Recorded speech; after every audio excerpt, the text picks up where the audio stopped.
Bog društvo, mi smo Delfi i Jasmin. A ovo je Fav and Chic.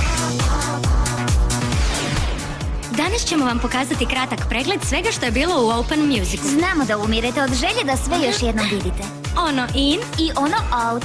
I to možete vidjeti isključivo ovdje, u našem super ekskluzivu. Ramiro je otvorio Open u stilu hip-hopa. On je breakdance senzacija. I dečki, alternativni look je jako u modi. Da, ja bih mu također čestitala. Ne sviđaju mi se previše uređeni dečki. Sasvim si u pravu, slažem se. On je in. Da, definitivno in. Druga izvedba, Jim i ja. Nije mi se svidjela koreografija. Puno ukrasa, malo sklada, puno ideja, a malo smisla, zar ne? Da, odjeća mi se nije svidjela, ali mora im se priznati da je print od kave totalno in. Ne, nisu me previše uvjerile. Out. Da, print je lijep, ali ne spašava, dakle out.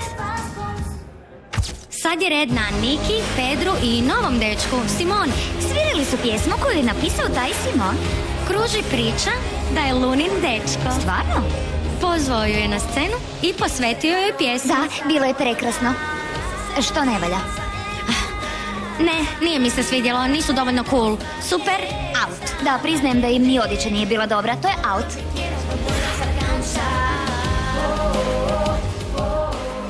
A sada, iznenađenje dana. Bila je to neočekivana izvedba Ambar i Matea. Ja to nisam očekivala, ne znam za tebe, ali ja mislim... Nija, ali bili su fantastični. I gledajte styling, totalno in. Show je bio briljantan, pjevanje besprijekorno. Kako su samo lijep par, to je ljubav, Delfi. A to misli i publika. Poslušajte sve te uzvike i taj pljesak. Bili su nevjerojatni. Ultra in. Super in. Očekujemo da će imati još mnogo takvih izvedbi jer su zaista bili pun pogodak.